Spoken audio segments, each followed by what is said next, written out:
Au fil des années, j'ai remarqué que je me lançais dans des trucs de plus en plus cons et dans des conneries de plus en plus grosses. Et j'ai simplement franchi un cap. Parce que là, je suis presque à mon niveau maximum avec ça. Et là, quand même, on est dans le niveau de l'immense connerie. Et quoi de mieux qu'une petite mise en abîme pour sonder celle de ma stupidité et répondre à la question qui vaut tarot sûrement plusieurs fois par jour, à savoir: faut-il acheter une limousine? Pour pouvoir répondre à cette épineuse question, il va falloir qu'on revienne quelques jours en arrière, pas loin de chez moi, au moment de prendre le train pour une destination lointaine et une issue incertaine.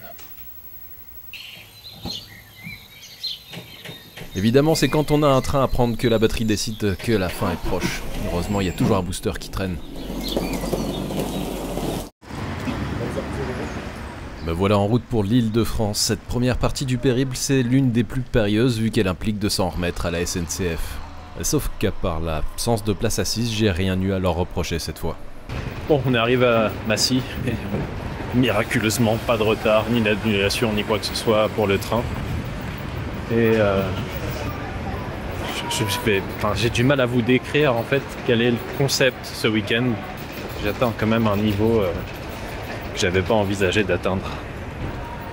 Je vous laisserai seul juge, voyant les images de ce qui va se dérouler dans quelques minutes. Un chauffeur professionnel, je pensais qu'on allait avoir droit à des retrouvailles, mais pas tout à fait. T'attendais un peu vite, c'est ça? Bah oui, je suis un peu déçu. Vas-y. 3 litres 7 au 100, c'est un niveau de sobriété qui nous fera rigoler d'ici quelques instants. En même temps, en roulant à 47 km/h sur l'autoroute, hein, c'est pas dur. Ça fait chier quand même tous ces gens en vacances là pendant que moi je vais travailler. C'était stratégiquement pas très intéressant comme journée pour aller chercher une voiture sur ce trajet à la sortie de Paris, vendredi soir, avant un week-end de 3 jours. Mais comme je suis jamais au courant des jours fériés et des congés, je me fais facilement avoir. On va espérer que cette Citroën qui fait manifestement un joint de culasse n'est pas un mauvais présage. Là, vous pourriez croire que c'est vous qui vous faites avoir. C'est pas une limousine, ça? Non, en effet, puisque ce week-end, on n'achète pas un, mais 2 véhicules, et le hasard des choses a voulu qu'ils aillent bien ensemble. Si vous suivez déjà la chaîne, vous avez eu l'occasion de voir ce Chevrolet Tahoe 5 litres 3 durant 3 épisodes, alors je vais pas revenir dessus. On est retourné à Paris avec, et le lendemain, je retrouvais enfin une vieille connaissance. Elle nous rappelle quelque chose cette voiture quand même, non? Et elle n'a pas changé, ce qui est plutôt une bonne chose. Ça fait plaisir. Vieille connaissance puisque cette A8 4 litres 2 était la mienne 2 ans en arrière. Elle aussi a eu droit à quelques épisodes. Bon, on va découvrir cette limousine. Ouais, il est temps je crois. Donc, je l'ai trouvé totalement par hasard sur le Bon Coin. Au début, j'ai montré ça à Clara pour lui faire peur et rigoler un coup, et puis je me suis dit, pourquoi pas. Comme l'annonce l'indique, c'est une Lincoln Town Car de 92, en panne. J'espère surtout qu'on va réussir à la faire démarrer rapidement. On a 1h10 devant nous. Vous avez peut-être vu qu'elle était proposée à 6 000 €, mais bon, vu les incertitudes sur son état, j'ai réussi à m'en tirer pour 4 500. Je suis stressé un peu. Aide quoi? Dans quoi je me suis lancé? En photo, on se rend pas compte des proportions, donc j'espère qu'en vrai, elle va pas me paraître trop grande. Dans les faits, il me semblait que c'était quand même relativement raisonnable pour une limo. Bah écoute, on va poser la 8 à côté et on va voir. Il m'a dit qu'il avait quelques caisses sympas en ce moment, ça tombe bien. J'ai vu celle-là. On pourra aller voir. Yeah. Là, je prends mieux conscience du challenge. Ouais, c'est quelque chose hein, quand même. Elle est un peu peau d'orange cette peinture. Pour donner un peu plus de sens à la comparaison, la 8 dépasse les 5 mètres de quelques centimètres et elle est garée un peu en arrière de la Lincoln. Alors justement, prenons quelques instants et revenons 2 ans avant la production de cette Town Car. Let's see what Lincoln's done to the Town Car for 1990. En 1990, voilà un changement de style bienvenu. Terminé les formes massives ultra saillantes, place aux arrondis et à plus d'aérodynamisme.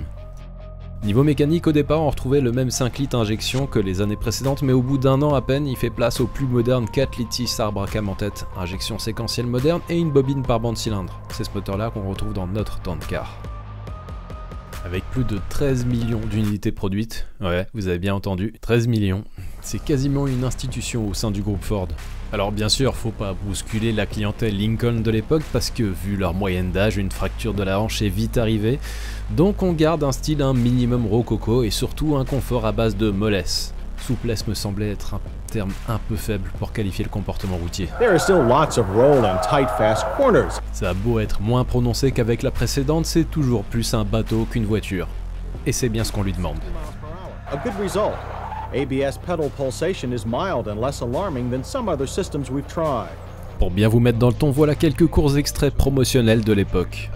Ça devrait confirmer ce que je disais sur l'âge de leur clientèle et le fait que ça devenait un vrai péril pour l'avenir de la marque. Lincoln, what a luxury car should be. A USA Today poll asked readers what car they would choose if they could have any car in the world. Their heart's desire, just for the asking. Their choice? Lincoln Town Car. Est-ce que comme moi vous visualisez des soirées endiablées de bingo? Came in second. Lincoln. Quietness. The privacy that you want for conversation. Enjoying music. Or simply relaxing. Il manque juste la réaction de madame. Ah, enfin de la vraie musique! Now that you've had a look at the 1990 Lincoln Town Car, I invite you to visit your local Lincoln Mercury dealer and experience what a luxury car should be. Mais il y avait bien une version qui permettait de garder un pied hors de la tombe, la vente au carrossier transformateur qui depuis 1981 alimentait une partie des ventes du modèle. Ce qui nous permet de revenir au premier rôle du jour qui a été rallongé et équipé par une entreprise au nom de Colonial Autotech. Ça devait être plutôt artisanal parce que j'ai trouvé aucune information à leur sujet. Comme vous vous en doutez, on m'a bien indiqué que celle-ci avait plus roulé depuis un bon moment sans donner de chiffre exact. On verra si on trouve des indices chronologiques.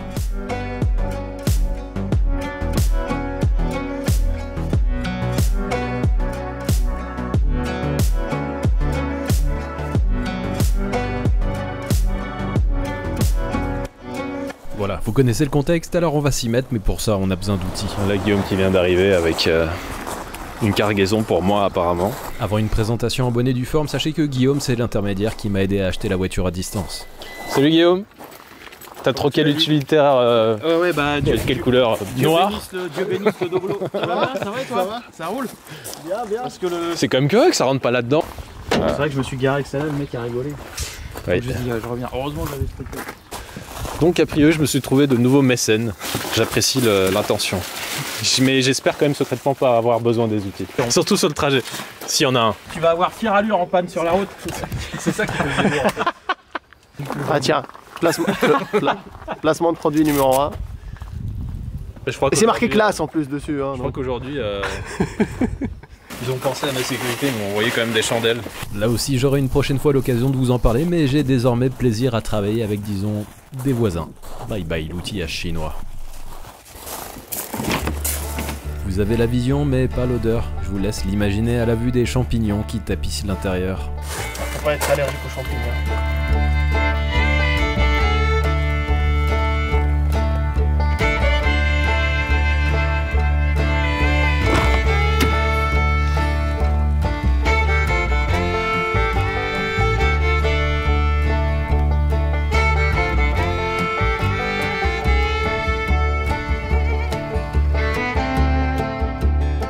Avant de tenter de réveiller la bête, je vous offre un petit tour à l'arrière qui est une sorte de capsule temporelle.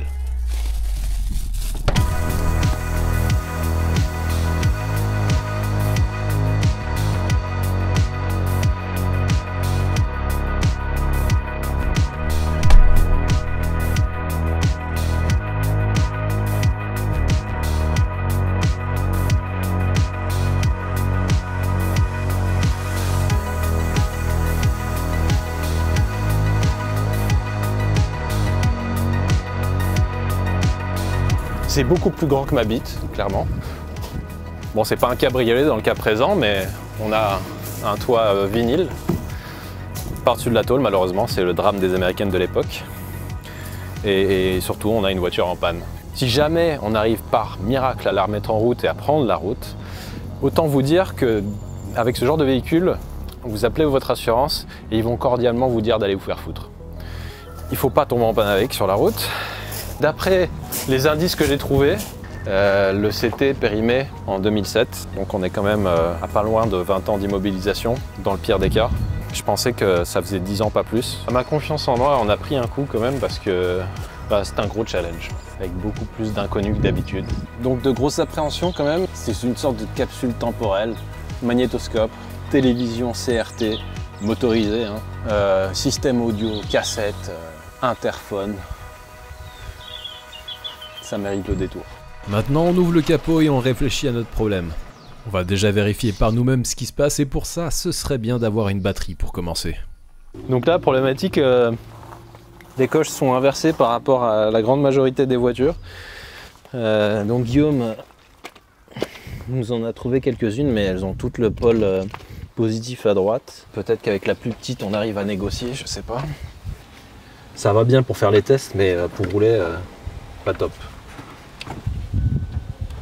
Donc, problématique principale de la voiture. On peut mettre le contact, tout s'allume. Si j'essaye de démarrer, il se passe rien. Et on a un voyant vert anti-theft qui clignote. Et donc, ça donne l'impression qu'il y a un souci d'anti-démarrage. Sauf qu'on a une clé toute con en métal qui n'embarque aucun transpondeur. Ce qui me laisse à croire qu'il devrait y avoir une télécommande qui servirait à neutraliser le système de sécurité. Putain, le manuel conducteur, on dirait une bible. Bible d'hôtel. Sauf que je crois avoir épuisé toutes les possibilités sans en trouver la trace, donc on va espérer que le modèle n'en est juste pas pourvu et poursuivre l'enquête en suivant d'autres pistes. J'ai pas réussi à trouver l'info si oui ou non il y en avait. On va commencer par les relais. Ok. Donc là on a la description des relais et des fusibles. Ce qui m'intéresse c'est...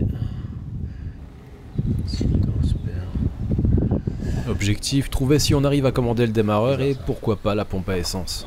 Ah, c'est l'inverse. Comment ils ont fait leur histoire là?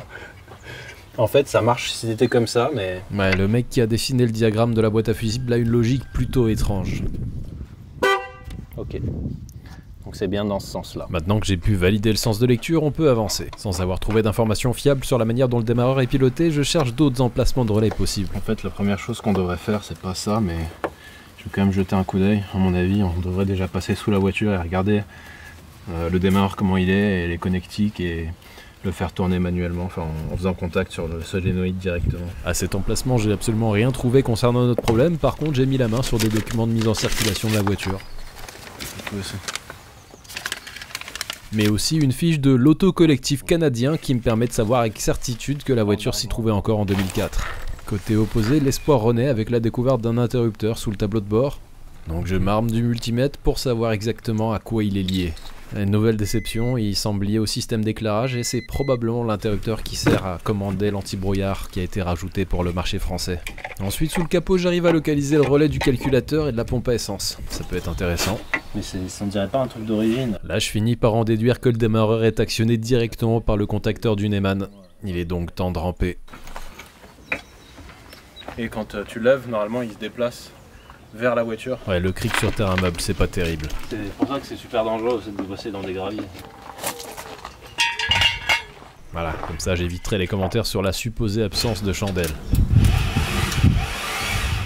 Le démarreur tourne, mais pour l'instant j'arrive pas à sortir le... L'actionneur du démarreur ne bouge pas et donc il se contente de tourner dans le vide. Et pour une fois j'ai été malin. J'avais commandé quelques pièces en prévision de ce projet et donc je peux vérifier que le neuf lui se comporte différemment en mettant au contact les mêmes pôles. Non lui, tu vois, il sort de partout. Hein. Et il a l'air vénère. L'autre il fait pas ça. Hein. Heureusement il existe une solution universelle très simple à ce problème. Tapez dessus jusqu'à ce que ça marche. Et si ça fonctionne toujours pas, il suffit de taper plus fort. Parce qu'après avoir testé sur le démarreur neuf, il n'y a aucune raison qu'il ne tombe pas quand je fais le pont entre les deux connexions. Hein. À mon avis, il va gripper, c'est pas ça. Voilà. Quel progrès quand même. Et là, on sait jamais, sur un malentendu, peut-être qu'au Neumann ça peut fonctionner. Yeah. Elle va démarrer. Enfin, j'espère. Putain. En fait, c'est juste le démarreur qui était grippé. Et quand l'actionneur qui sort le doigt ne fonctionne pas, et ben le démarreur fonctionne pas du tout en fait. Pas au Neyman en tout cas. Pour gagner du temps, on va déjà voir si le moteur donne signe de vie avec du nettoyant frein. Alors le plus important, c'est de dire à quel point j'étais confiant. J'aurais demandé de m'envoyer du lave-glace. Et tout ça, c'est toujours Racing Lube qui me les fournit, donc je les remercie. En étant un tout petit peu intelligent, je vérifierai juste le niveau d'huile. Donc on va faire ça, parce que je suis con, mais quand même pas au point de risquer de casser le moteur à ce stade-là. Là. Bon, peut-être pas con, mais pas très intelligent non plus, puisque la voiture est sur cric, alors le niveau...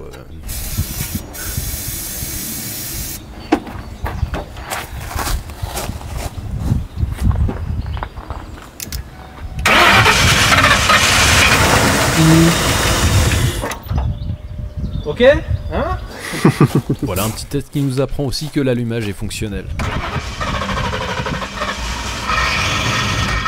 Par contre, le démarreur, lui, continue à faire des siennes puisqu'il se rétracte pas totalement après l'avoir actionné.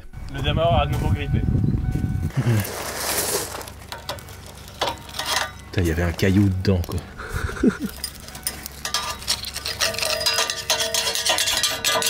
Ok. Faut que je retape sur le démarreur maintenant.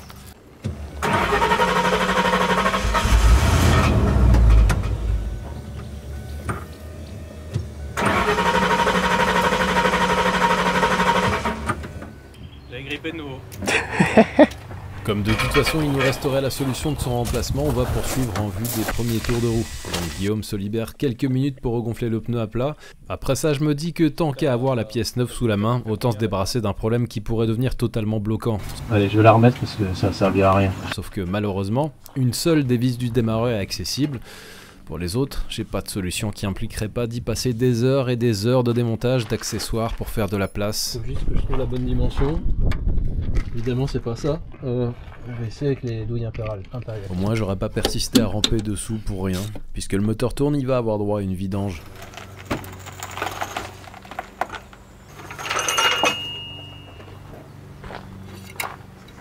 Donc on a vérifié le niveau de boîte et... enfin, vérifié le niveau. Il y a de l'huile sur la jauge et je m'en fais pas, j'ai pas de fuite en dessous, donc le niveau doit être encore bon et on va pas forcément s'aventurer à la vidanger maintenant. Je vais y mettre déjà 2 litres. Parce que je suis étonné d'avoir récupéré que 2 litres 5, 3 litres, un truc comme ça. Mais... Tout là visuellement c'est tout rouillé et un peu dégueulasse, mais il n'y a rien qui fait particulièrement peur à part le fait que la roue qui est élevée là, j'ai beaucoup de mal à la bouger à la main. Mais cette remarque anodine n'a sûrement aucune espèce d'importance, on va plutôt s'assurer qu'on a encore du liquide de refroidissement dans le bocal. En fait il est au max, donc on va le laisser tranquille pour l'instant. Puisque la clim ne fonctionnera évidemment pas, je cherche à comprendre pourquoi les vitres électriques ne montrent aucun signe de vie. Qu'est-ce qui se passe là? Il doit y avoir un fusible en plus du relais quelque part. Mais tout à l'heure il me semble les avoir tous contrôlés et ils étaient tous bons. Je vais quand même voir. Regardez de côté. Ouais, il y a un pôle qui déconne, c'est pas possible. On va essayer avec le relais dénudé, comme ça je peux l'actionner à la main. Essaye d'ouvrir la vitre pour voir. Là ça marche. Donc en actionnant le relais, on peut les utiliser normalement. Non, on va donc le chanter pour l'instant, ça permettra de survivre. Comme j'ai entendu la pompe à essence tourner, il est temps de voir si elle est capable de se déplacer par ses propres moyens.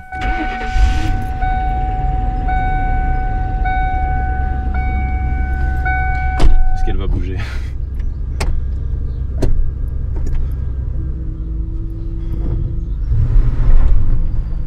Yes.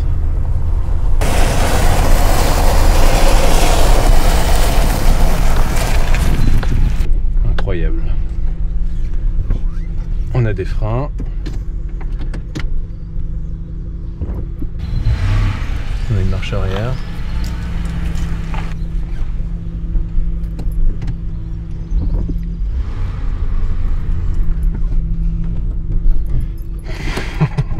On va peut-être s'en sortir, hein. Ah, l'optimisme de la jeunesse. Magnifique.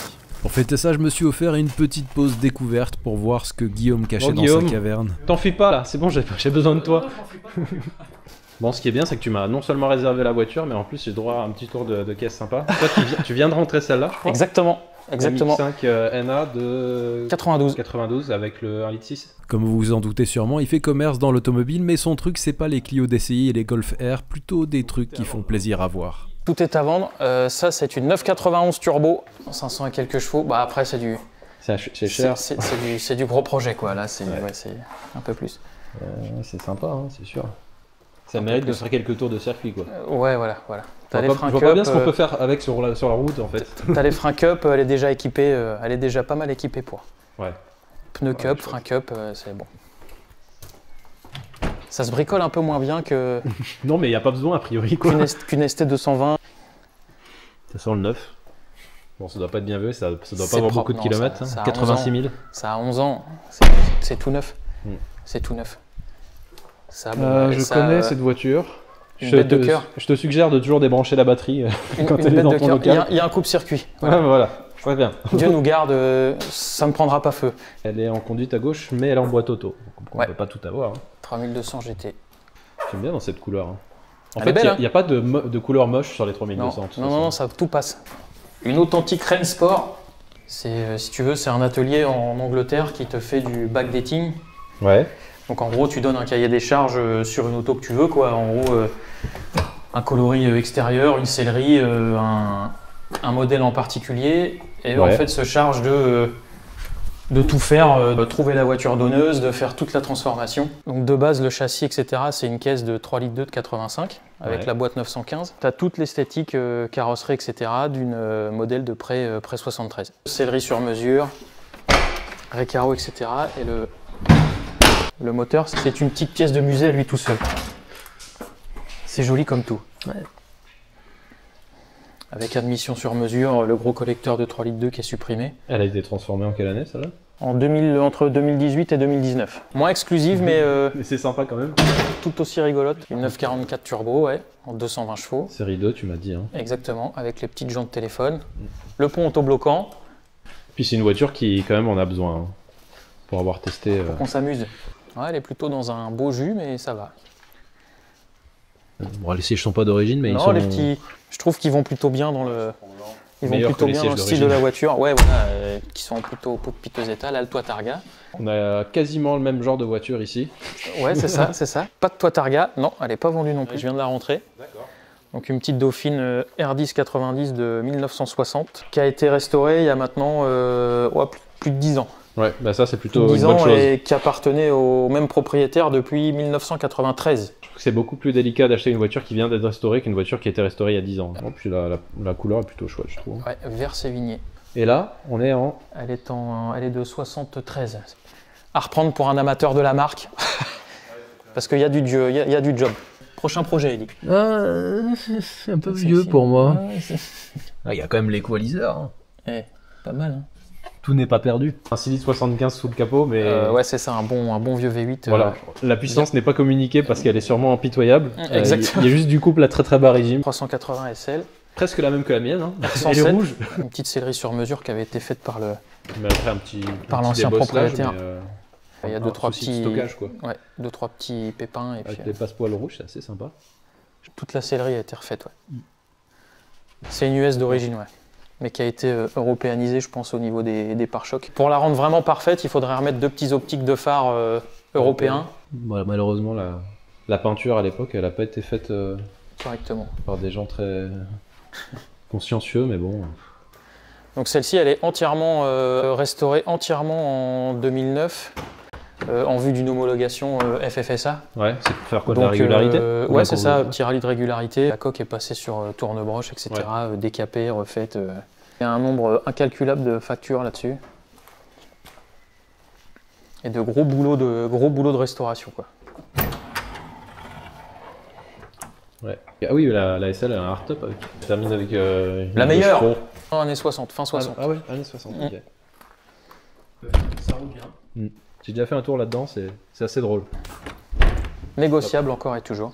À part la Rolls, la Bentley, elles sont toutes en ah oui, par contre, tu pars, elles roulent, ouais, pas de soucis. Okay. Ouais. Elles sont toutes roulantes, elles partent par la route. Donc on trouve facilement Cool Cars. Sur internet, ouais, j'ai ma page Insta, Cool Cars Import. Mon site, ouais, coolcars.fr. Regardez, un mec qui achète une 3200 GT en espérant gagner de l'argent peut pas être foncièrement mauvais. Il a gardé son âme d'enfant, quoi. En tout cas, merci beaucoup pour l'accueil et pour la réservation de la limousine. Et puis on va voir tout à l'heure si finalement elle doit rester là-bas ou pas. Si tu dors à l'hôtel ou pas, quoi. Le marteau, je te le laisse hein, si tu veux. Bon, c'est bien tout ça, mais il va falloir passer le cap et faire un vrai test routier pour voir si on a une chance de rallier notre destination à plus de 700 km de là.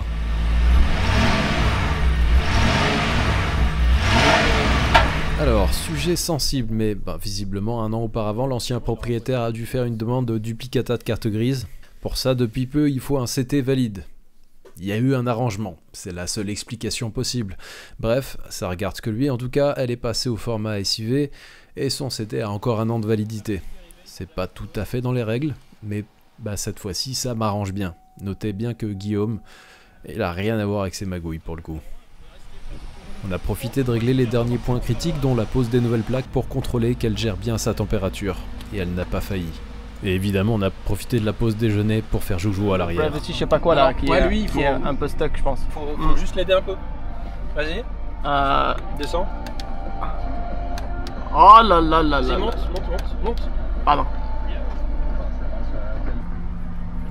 Bon, finalement, tu préfères toujours le Tao ou... Oui, le Tao. C'est vrai? Ouais. Tu préfères le Tao à celle-là? Il y a plus de cylindres, ouais. Et là, on était fin prêt à passer le portail. Si j'avais pensé faire un tour là-dedans, Finalement, avec une vraie omelette dans les accoudoirs, fabuleux. Et là, on peut pas ouvrir les fenêtres. On va perdre 2 ans d'espérance. Bah non, on a la clim. On a la clim. Et oui, ça c'est la grande surprise du jour, la climatisation fonctionne toujours. Oh non. Oh non.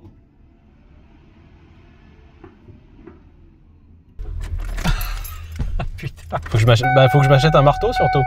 C'est le démarreur qui a regrippé ça? Ouais. Faux salaire.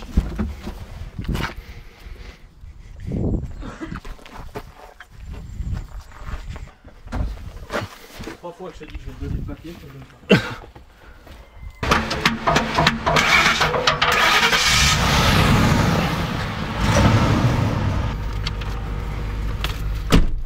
pas. Par contre, le siège, en fait, il recule pas beaucoup. Hein. Pour moi, c'est un peu juste. Ah, je peux descendre le siège, est-ce que ça aide? Ah, il va caler.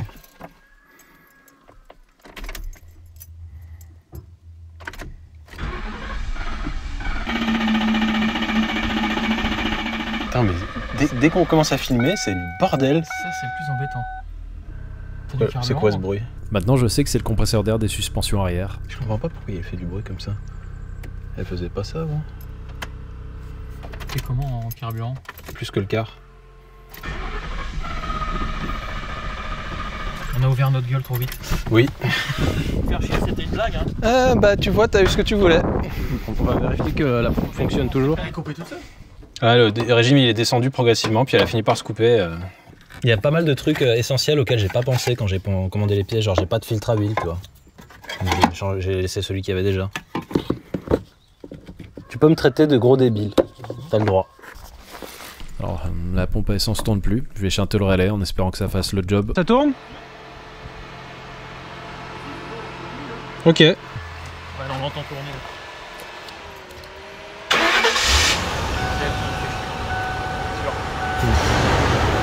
Le relais, alors, et là tu peux l'alimenter en direct. Ah, par contre, c'est avec une grande fierté que je vous annonce avoir acheté en prévision un relais de pompe à essence. Ça a l'air d'être le même, hein.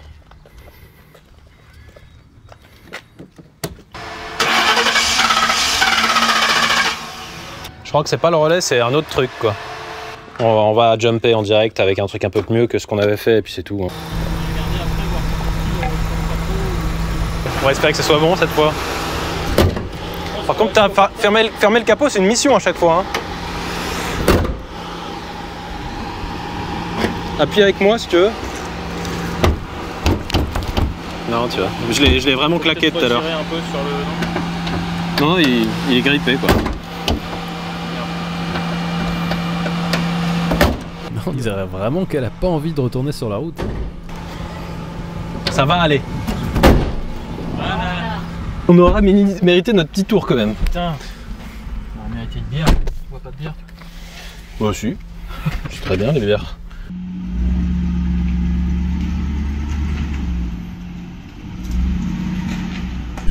Ils ont pas l'air de tant bloquer que ça les freins. En marche arrière ça a l'air d'aller, mais en marche avant...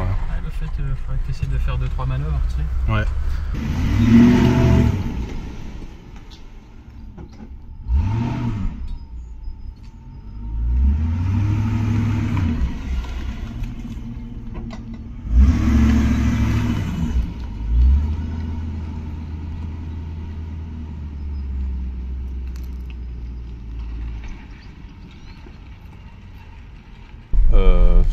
Non, ça va aller, je pense.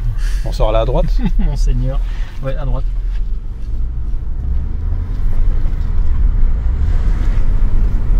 Putain, c'est un vrai bateau. Hein. Ouais, c'est quelque chose. Hein. Comme la voiture est pas forcément très large, tu perds complètement compte que t'as encore 5 mètres de voiture derrière. 4 mètres de bagnole, ouais. C'est le voisin. Regarde devant toi, toi. C'est vrai que c'est le moment où le mec devant il pile et bam. Bah, l'avantage c'est qu'on a tout filmé quoi. Tu vas jamais me croire, j'ai vu une limousine. Et les mecs ils avaient l'air vraiment très cons. Hein. Moi, t'avais une frontale. Je sais pas ce qu'ils foutaient. Cette péniche là. Je sais pas si c'est tout à fait normal mais... Ça vibrote. Je vais vraiment regretter de pas avoir acheté des pneus. Ça va vibrer. Putain. Le silence. T'as vu ça? Putain, c'est à cause des pneus là. Ouais. C'est pour ça que quand on avait fait le call, j'avais bien insisté sur l'état des pneus. Défaut d'ABS. Anti-lock. Ah, ça va être terrible les pneus. Là, ça va être un gros problème. C'est les disques là qui sont en train de nous... Ouais, de nous ralentir. Waouh. Ah, c'est violent quand même. Hein. Ouais, faut qu'on fasse demi-tour. Tu veux faire demi-tour là? Ouais. Tu peux parce que sinon on reprenait à droite et après on va arriver dans le patelin. Sans avoir besoin de faire demi-tour. Parce que là, en fait, c'est pas forcément les pneus qui vibrent. C'est des bons stops là.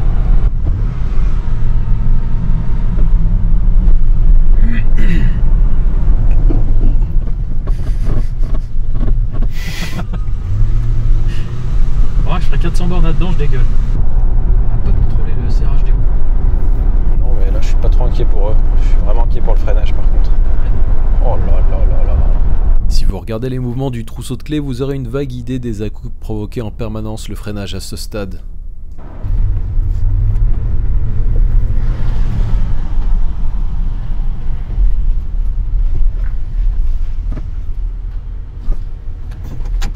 Non, le moteur tourne toujours bien. Hein.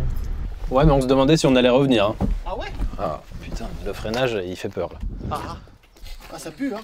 Celle-là, elle est chaude aussi, mais peut-être pas autant que l'autre. Et c'est là que la pression monte d'un cran. Concrètement, le propriétaire des lieux nous a bien fait comprendre que la voiture devrait être partie au-delà de ce soir, et malheureusement Guillaume devra nous abandonner en fin d'après-midi puisqu'il a d'autres obligations. On passe donc au magasin de bricolage du coin pour acheter de quoi être un minimum autonome et compléter les outils réceptionnés le matin même. Évidemment, les roues ont été serrées par un type qui avait sûrement besoin de se défouler après avoir perdu encore une fois au loto mutualisé canadien.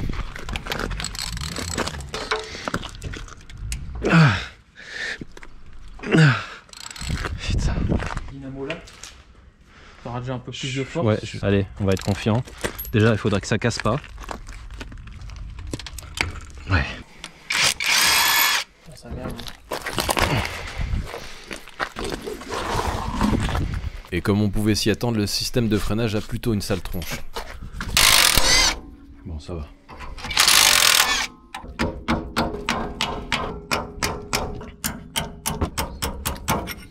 C'est possible que j'ai pu rencontrer des difficultés à déposer l'étrier.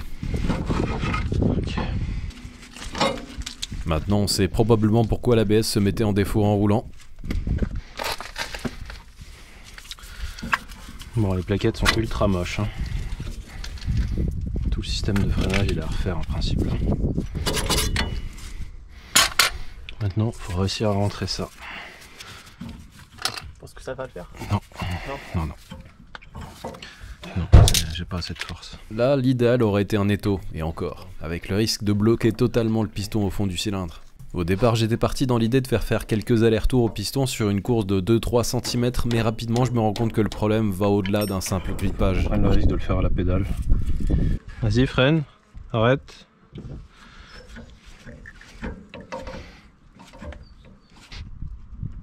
Ah putain. Et là, on doit se rendre à l'évidence, il va falloir prendre le risque de déposer les pistons des étriers, ce qui implique de faire une purge des freins et donc de réussir à ouvrir la vis de purge. On va prier On est samedi, il est 17h30. Si quelque chose casse, c'est la fin de l'aventure. Un petit chalumeau. C'est comme pour faire de la crème brûlée, c'est ça? Bah, part donc en quête d'un chalumeau pour maximiser les chances de réussite.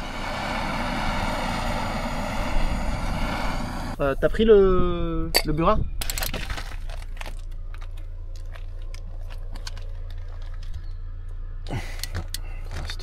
Dans l'idée de continuer à chauffer sans risquer de tuer le flexible de frein juste à côté, j'ai essayé de le déposer, mais côté canalisation, c'est juste figé en place. C'est encore plus fragile qu'une vis de purge, alors on va être raisonnable et le laisser tranquille. J'arrive à débloquer également la vis du flexible au niveau de l'étrier, mais comme on est pris par le temps, forcément j'en perds avec la douille qui est restée bloquée dessus. On va resserrer parce qu'on a besoin de... sortir le piston avec les freins de la voiture, hein, sinon ça va jamais y aller.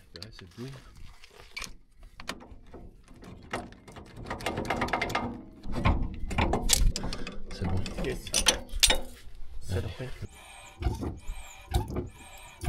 Là ça pisse du liquide, hein. Là ça pisse.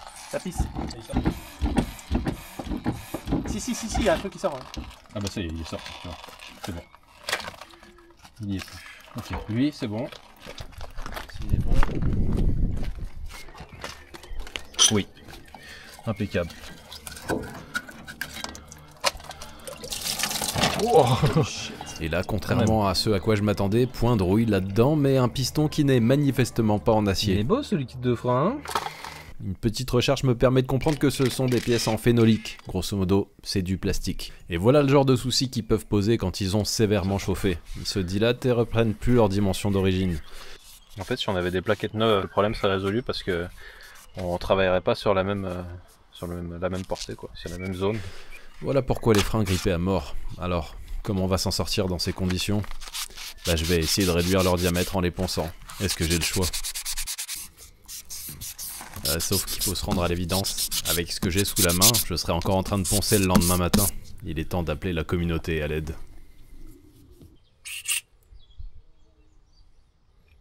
En attendant de voir si un sauveur se manifeste dans le coin, je nettoie les pièces et tente de voir à quel point il va falloir enlever de la matière. De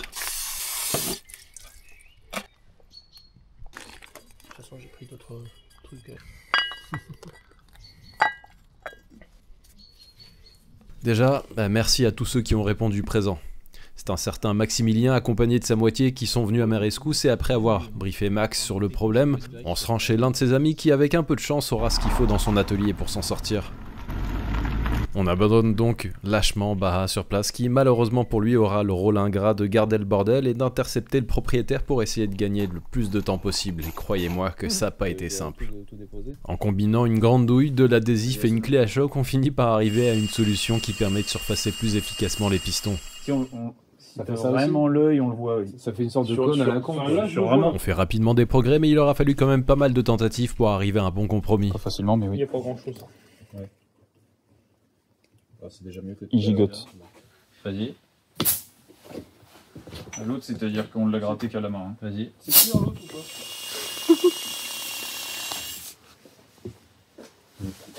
Voilà, ça va bien.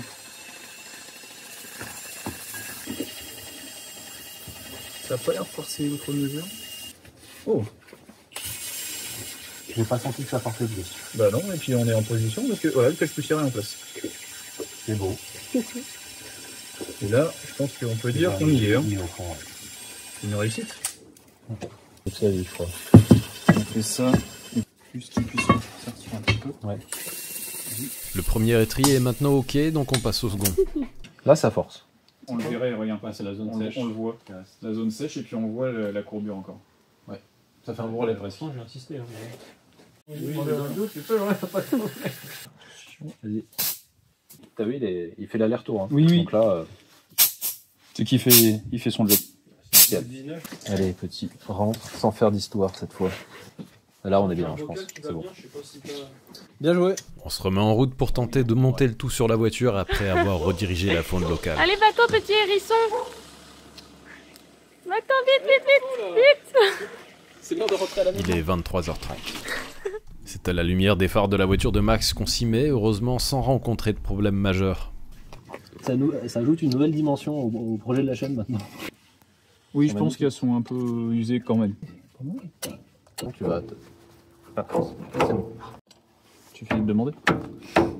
L'état, mieux possible qu'une fois rentré chez toi, que les meilleurs potes finissent par se demander s'ils vont pas se taper dessus.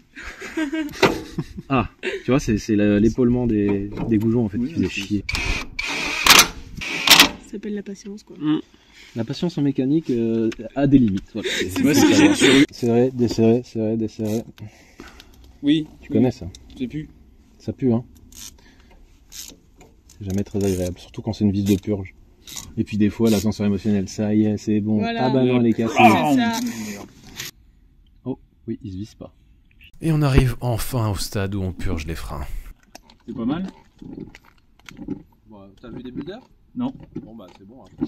On fait l'autre côté? Évidemment, la fatigue se fait sentir, mais à peine, puisque l'adrénaline prend le dessus quand on sent le moment venu de prendre la route pour se rendre chez nos sauveteurs du jour, enfin, de la nuit. On va avoir environ 50 km à faire pour déposer la voiture chez eux, puisqu'à Paris, où se situe notre point de chute, trouver un stationnement pour elle tiendrait du conte de fées. Les disques, bien sûr, sont toujours autant voilés, mais les freins ne grippent plus, donc ça se sent comme un moment de freiner. Je pense qu'on peut appeler ça une victoire, vu les circonstances.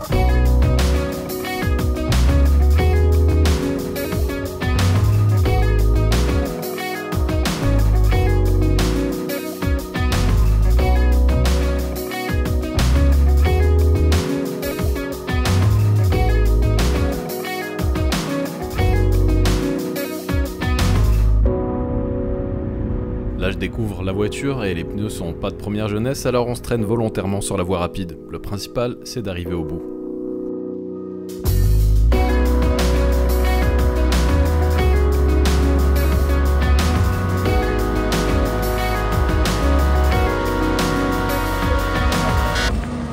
Justement, au bout, voilà le dernier challenge de la soirée, réussir à passer le portail perpendiculaire à la route qui est du genre étroite et bordée par un talus.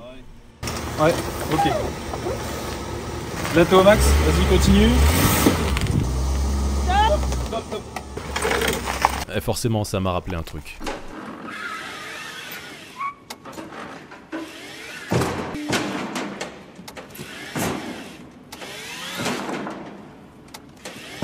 Ça va le faire hein? Ouais vas-y. À fond.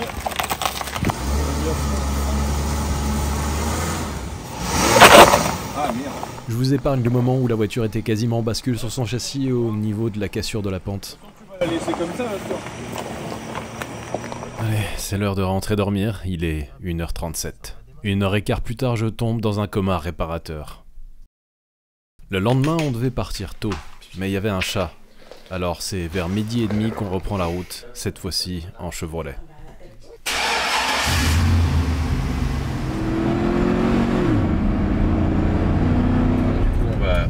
Retrouver la limousine qu'on a laissée chez Maximilien. C'est vraiment super sympa de voir que dans une petite zone géographique, il y a déjà plein de gens qui étaient prêts à m'aider. Il a regardé ce matin visiblement si on avait des soucis de freinage, des choses comme ça, et apparemment notre travail d'hier a bien fonctionné, on n'a pas de fuite, donc a priori ce problème-là est réglé et c'était le plus gros. On va repartir assez rapidement je pense, après avoir fait quelques petites retouches esthétiques, parce que quitte à rouler en limousine, escorté d'un Chevrolet Tahoe, et ben autant aller jusqu'au bout des choses et oublier la discrétion quoi.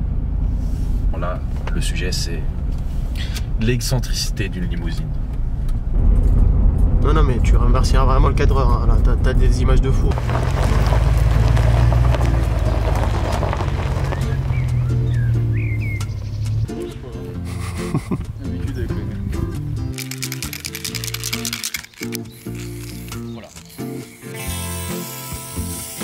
Tu m'as dit que t'avais du rouge? Je sens que ça va être galère si je fais ça. Sur le coup, Je le sens pas, je pense que là, il vaut mieux s'arrêter à ça qui va être facile à nettoyer. Je crois que précédemment j'ai mentionné le mot discrétion. Bon, il restait encore un truc primordial à faire avant de tenter l'ultime rapatriement. Ça manqué de voir de l'année. Ça fonctionne, y'a pas de problème. Mais le plus important c'est quand même de voir si ça marche. Et pour ça on a la meilleure production cinématographique du monde. Ça marche en fait je pense hein. C'est des chevaux ça. C'est des chevaux. C'est juste un câble d'effet. On va leur faire une croix sur nos cinéma je crois. Je voulais voir Jésus moi. Bah oui moi aussi. Ça avait l'air quand même formidable. Je répète, hein, l'espion le plus visionné au monde. Et ben voilà, on aurait essayé. Je suis vraiment désolé pour cette énorme déception. Si vraiment c'est insupportable, vous pouvez arrêter de regarder la vidéo maintenant parce que ça n'a plus grand intérêt quoi. Bon, on a enlevé quand même toute la classe de la voiture avec tous les autocollants et tout, mais voilà. Encore bien, mais non, personne n'a l'autre côté.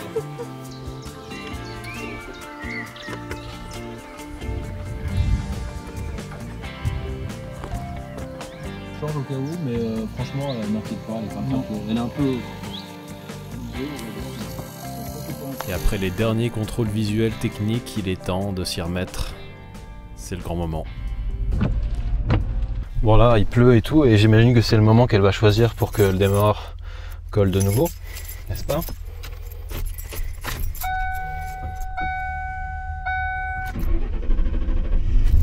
Bah non.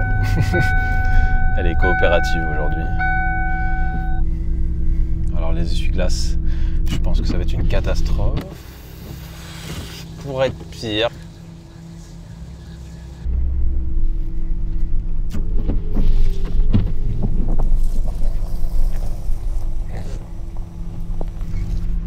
Et là, ça va être délicat. Mais en fait pas tant que ça, puisque Max a fait un peu de terrassement avec l'outil prévu pour.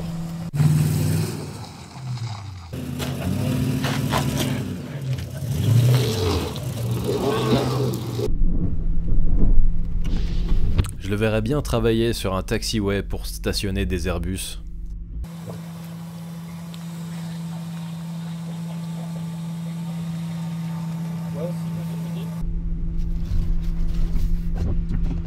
Ça aura pas été facile non plus, mais le nombre de manœuvres est passé sous la barre des 50, ce qui est bien.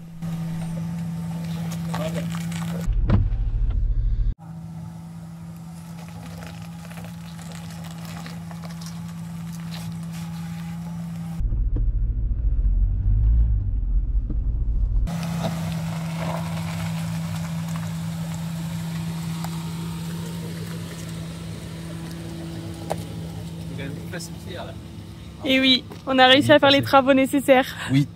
Et bah écoute, ouais, merci beaucoup et puis on s'écrit hein. Bah, pas de soucis. Là je préfère laisser passer Bara en reconnaissance. On sait jamais des fois qu'on se retrouve dans un cul-de-sac, ça pourrait vite devenir pénible. Et rapidement c'est l'heure du second forage anal. Le premier c'était au moment de faire le plein du Chevrolet. Bon j'exagère, il fait que 75 litres apparemment. Devant nous, plus de 700 km d'asphalte. Pour éviter de trop solliciter la voiture, on va se cantonner à l'autoroute, donc très peu de freinage, pas de virage et normalement pas de surprise, à part si la mécanique s'en mêle. J'ai passé l'instrumentation en valeur métrique, ça devrait plus nous parler.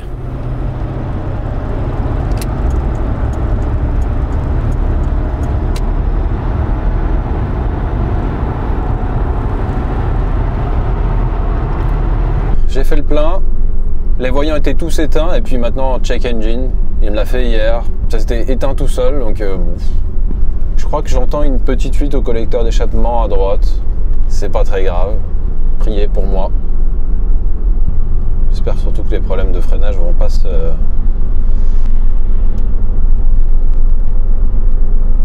Je trouve qu'elle vibre un peu plus qu'hier, mais c'est peut-être dans ma tête, je sais pas. Allez, on va faire comme si tout se passait bien. Et bah, le voyant check engine s'est éteint tout seul, comme hier. Et par contre, j'ai une immense déception. Le régulateur de vitesse ne fonctionne pas.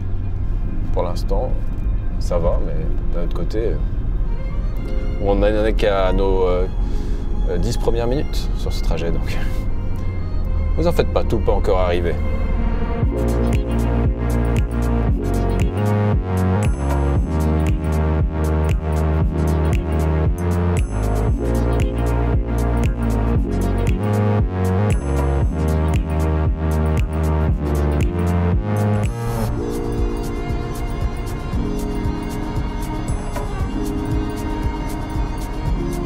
L'ordinateur de bord nous donne quelques infos utiles, mais je remarque que le tachymètre est plutôt pessimiste. En affichant 90 km/h comme actuellement, je roule en réalité à plus de 100 chronos. Quelques kilomètres plus loin, on stoppe pour un premier contrôle. Si tout est bon, on pourra prendre le risque de laisser passer quelques centaines de kilomètres avant un nouvel arrêt. Bon, crois que c'est l'heure de faire un petit check-up. J'ai fait un tout petit peu plus de 100 km là. Tous les voyants sont éteints, ça c'est un peu le miracle de la journée. J'avais le voyant d'ABS à plus, Air Suspension fini, et j'ai plus le voyant de défaut moteur. J'ai remarqué par contre que j'ai une file au collecteur d'échappement côté passager, et ça va aller en empirant, mais ça c'est pas trop grave, faudra que je corrige le problème plus tard.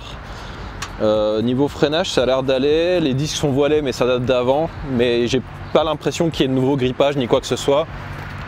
Les jantes sont froides totalement, donc ça c'est vraiment bon signe. Ouais, froide et froide, ça c'est nickel. On va juste vérifier les niveaux. Ouais, bah, je vois déjà que pour le collecteur d'échappement, je vais m'amuser. Hein. Quel bordel! Le liquide de refroidissement n'a pas l'air d'être descendu hier, pourtant j'en ai rajouté beaucoup, mais bon, là on est ici, c'est un peu au-dessus du max, mais c'est normal. À froid, il était plus bas. Et voilà, la durite est assez dure, mais c'est pas monstrueux. C'est normal, elle est à température là. Liquide de frein, on n'a rien perdu. Ça c'est bien. Et pour le reste, eh ben, tout est sec en dessous, pas une goutte. Ça c'est vraiment incroyable pour une caisse aussi ancienne d'ailleurs. Ouais, franchement, il y a de quoi être sur le cul. Hein. Ça va être encore long, mais si ça se passe comme ça, c'est plutôt cool. Allez, continue. Mais si elle fonctionne si bien, alors pourquoi l'avoir abandonnée? À mon avis, le premier souci, ça a été les freins. Ça a dû méchamment surchauffer jusqu'à la rendre inutilisable. Ensuite, probablement que l'immobilisation a provoqué le grippage du démarreur et l'apparition de plusieurs problèmes électriques. En tout cas, ça me semble être la chronologie la plus plausible. Bah, ça se passe plutôt bien ce road trip jusqu'à présent, et j'en suis le premier étonné parce que hier j'étais beaucoup moins confiant en milieu de journée et encore moins en début de soirée. Et cette bagnole ne cesse pas de m'étonner. On a fait 153 km depuis le plein, et truc encore plus étonnant à mon goût, la consommation. Je m'attendais à un truc monstrueux. Je suis à 11 litres 8 au 100 et ça a tendance à baisser encore. Là en instantané, je suis à 100 km/h, je consomme 9 litres au 100, 10 litres au 100. C'est vraiment étonnant. Je pense que le Tahoe derrière, il consomme plus que moi. J'ai passé 90 000 km tout à l'heure. C'est relativement kilométré, je pense, pour une limousine, parce que d'habitude, elles font 5 km par mois, j'imagine, pour aller d'une mairie à une salle des fêtes. Ce sera encore plus agréable si j'avais pris la décision qui s'imposait comme étant la plus sûre, d'acheter 4 pneus neufs pour la voiture. C'est pas du tout la bonne taille. Donc ma vitesse au compteur, elle est sous-estimée et pas mal quand même. Parce que habituellement c'est dans l'autre sens, un compteur est toujours un peu plus optimiste que la valeur réelle indiquée au GPS. Il s'avère que là, à 100 km/h GPS, je suis à 93 km/h compteur. Parce que le flanc de pneu est beaucoup plus haut que ce qu'il devrait être. Donc je commanderai les bons pneus. Ça permettra aussi de corriger un autre problème, c'est le bruit. Parce que dans l'ensemble, elle est vraiment silencieuse, mais globalement, le seul truc qu'on entend, c'est les pneus.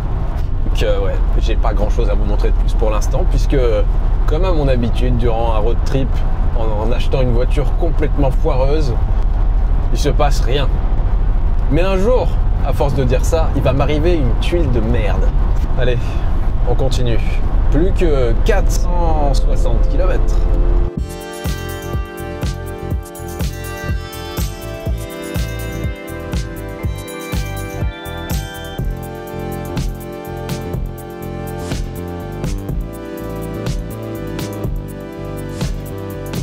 Un peu plus tard, on s'arrête pour un petit briefing. On va tenter de trouver un endroit stratégique ou organiser une sorte de rassemblement improvisé. Un petit message sur le groupe de la chaîne et on verra bien combien de courageux dans le coin se pointent à l'endroit indiqué. Mais il va falloir être ponctuel et bien choisir le point de chute. Et puis, bah quand même, c'est la classe d'avoir une salle de réunion dans sa bagnole, alors autant l'utiliser. Ah, on est bien là-dedans, hein. On aurait dû prendre à boire en fait, hein, parce que là... Il y a déjà à boire. Hein. Oui, mais deux. Voilà, hein. c'est pour se suicider quoi. Ouais, faudrait regarder là sur la carte et voir la météo sur place, parce que s'il pleut, c'est pas la peine je pense. Franchement, c'est un peu dommage juste de pas avoir de chauffeur, parce que putain, on met bien là-dedans. J'aimerais vraiment bien essayer. Puis j'aime bien l'aménagement intérieur, tout est franchement de bon goût je trouve dans cette voiture, si on peut appeler ça de bon goût. Enfin, disons que c'est pas de mauvais goût plutôt. Ça me plaît bien. On est dimanche soir. Le but c'est pas qu'on soit forcément hyper nombreux, sinon c'est dur d'échanger, mais ce serait assez drôle de voir leurs premières impressions au sujet de la voiture quand même. Ouais, non mais je suis assis super droit du coup. Bon ça va, hein, c'est pas monstrueux, mais on se dit que s'ils avaient supprimé quelques centimètres là, à l'arrière, bah ça aurait changé ma vie quoi.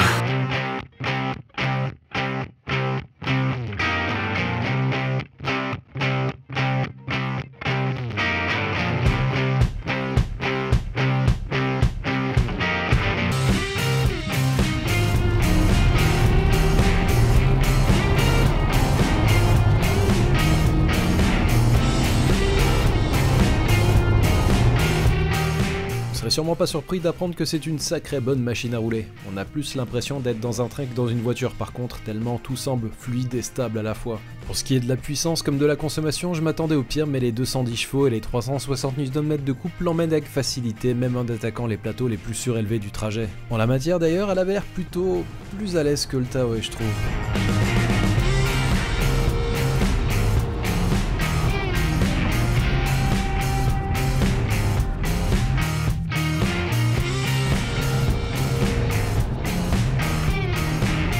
Voilà la sortie pour notre point de rendez-vous.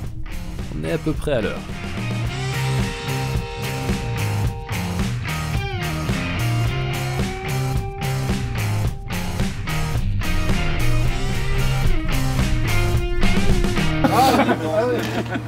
En fait, c'est pas le cri qui est petit, c'est le coffre qui est.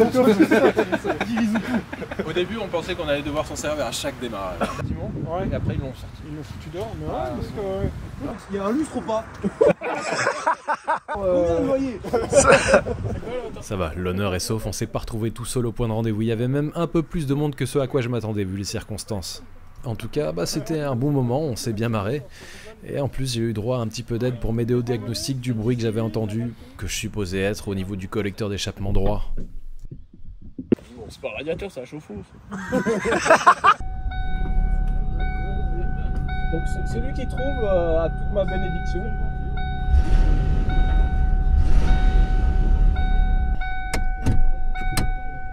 Ah, ouais, c'est par là, ouais.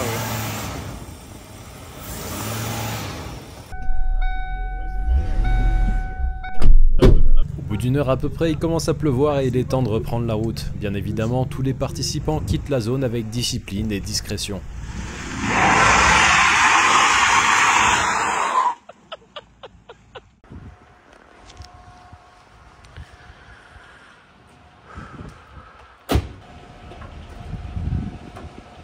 Ouais, bah fallait bien une fois où on allait s'en servir pendant le trajet, hein. Tu vas redémarrer? Bon bah c'était plutôt sympa ce petit assaut improvisé, ça fait vraiment plaisir de voir qu'il y a des gens qui se sont déplacés alors que bah, je les ai prévenus vachement tard. La pluie nous a abandonnés, c'est une bonne chose. Il nous reste 133 km. Je pense que le succès est à 2 doigts maintenant. Ça aurait pu difficilement mieux se passer. Parce que s'il y avait eu moins de tuiles, j'aurais considéré que vraiment ça aurait été sans saveur. Mais là, il y a eu quelques petits rebondissements qui ont entretenu le suspense. J'étais en train de me dire que cette caisse, c'est peut-être la meilleure bagnole que j'ai jamais achetée. En fait, c'est ça qui me motive surtout à acheter toujours d'autres voitures, c'est goûter à des trucs que j'ai jamais connus. Et ce machin est tellement éloigné de tout ce que j'ai pu avoir jusqu'à présent que je trouve ça vraiment génial. J'adore cette bagnole, pour tellement de raisons. Ça pourrait être vraiment très cool de faire un voyage comme ça à plusieurs avec ce truc parce que c'est clairement fait pour ça. C'est stupide en fait que ces trucs soient loués toujours pour des mariages ou des trucs comme ça. En fait, c'est des super bagnoles pour les voyages. Et Ba est toujours derrière moi avec le Tao, il tient bon, il doit être vraiment crevé. Moi je dois avouer que sûrement grâce à l'excitation, ça va plutôt bien. Donc, il nous reste 1h30 à faire et puis on pourra fêter l'arrivée dignement.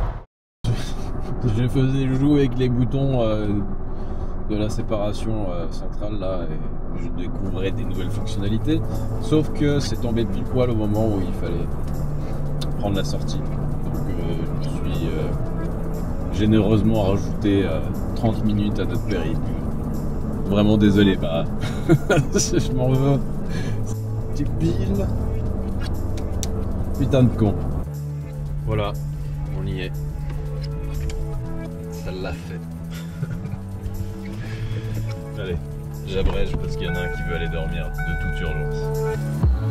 Il me reste plus qu'à vous remercier d'avoir suivi le premier épisode de cette nouvelle série. Si ça vous a plu, pensez à vous abonner et à notifier les prochaines sorties. Et je vous dis à la prochaine avec celle-ci ou une autre. Ciao.